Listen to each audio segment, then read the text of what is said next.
আসসালামু আলাইকুম। সংবাদে আপনাদের সবাইকে স্বাগত জানাচ্ছি। আমি ফিরোজ তোহা। শুরুতেই আরবে কেবলস সংবাদ শিরোনাম।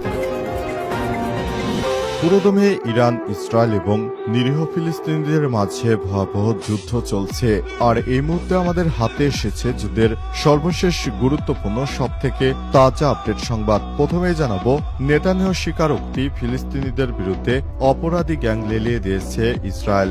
ইসরায়েলের যুদ্ধবাজ প্রধানমন্ত্রী বেঞ্জামিন নেতানিয়াহু অবশেষে স্বীকার করেছেন যে গাজায় হামাসের বিরুদ্ধে লড়াইয়ে তার দেশ কিছু সশস্ত্র গোষ্ঠীকে সহায়তা করছে, যাদের অনেকেই অপরাধী গ্যাং হিসেবে পরিচিত এবং যাদের বিরুদ্ধে ট্রাক থেকে খাদ্য ও সুদ লুটের অভিযোগ রয়েছে। নেতানিয়াহুর এই স্বীকারোক্তি এমন এক দিনে এলো যেদিন ইসরায়েলি বাহিনীর বিমান হামলায় আরও ৭০ জন ফিলিস্তিনি নিহত হয়েছে। আল জাজিরার প্রতিবেদন অনুযায়ী বিষয়টি নিশ্চিত করা হয়েছে। এরপর জানাবো, ঈদের আগের দিনও ইসরায়েলি হামলায় প্রাণ গেল ৭০ জন নিরীহ ফিলিস্তিনির। মধ্যপ্রাচ্য জুড়ে আজ পবিত্র ঈদুল আজহা উদযাপিত হচ্ছে। তার ঈদুল আজহার দিনে বর্বর হামলা চালিয়েছে দখলদার ইসরায়েলি বাহিনী। এতে ৭০ জন নিরীহ ফিলিস্তিনি এবং ১৮৯ জন আহত হয়েছে। আজ গাজার স্বাস্থ্য মন্ত্রণালয় বিষয়টি নিশ্চিত করেছে। এদিকে ট্রাম্প বনাম মাস্ক দুই ক্ষমতাধর বিরোধ কোন দিকে মোড় নিতে যাচ্ছে?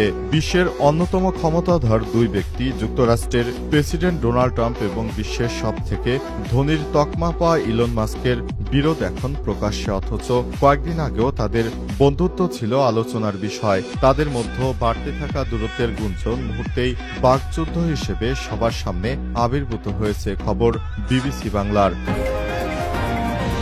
এবারে জানাবো, হাজিদের নিরাপত্তায় মক্কায় বসানো হলো যুক্তরাষ্ট্রের বানানো প্রতিরক্ষা ব্যবস্থা। সৌদি আরব এবার হজ মৌসুমে নিরাপত্তা ব্যবস্থা আরও জোরদার করেছে। হজযাত্রীদের নিরাপত্তা নিশ্চিত করতে মক্কার চারপাশে বসানো হয়েছে মার্কিন তৈরি প্যাট্রিয়ট মিসাইল প্রতিরক্ষা ব্যবস্থা। এদিকে রাঙামাটিতে ইউপিডিএফ জেএসএস এর থেমে থেমে চলছে গোলাগুলি, নিহত এক। রাঙামাটির সীমান্তবর্তী বাঘাইছড়ি উপজেলার বঙ্গতলী এলাকায় ইউপিডিএফ এবং জেএসএস এর আঞ্চলিক দুটি দলের সশস্ত্র গ্রুপের মধ্যে গোলাগুলি চলছে। আজ সকাল থেকে দুপুর পর্যন্ত এই রিপোর্ট লেখা পর্যন্ত গোলাগুলি এখনো চলছে। অবস্থায় একজন মারা গেছে, ৩ জন আহত হয়েছে। স্থানীয় সূত্র থেকে বিষয়টি নিশ্চিত করেছে। আহতদের মধ্যে একজন শিশু রয়েছে, প্রজ্ঞা চাকমা, বয়স ৫। তার নাম প্রজ্ঞা চাকমা, তবে বাকি ব্যক্তিদের নাম এখনো জানা যায়নি। প্রিয় দর্শক, এতক্ষণ শুনছিলেন সংবাদ শিরোনাম, এবারে বিস্তারিত। তবে তার আগে বন্ধুরা, অনুরোধ থাকবে এই সংবাদটিতে একটি লাইক দিন। এই চ্যানেলে আপনি নতুন হয়ে থাকলে আমাদের সংবাদটি দেখতে দেখতে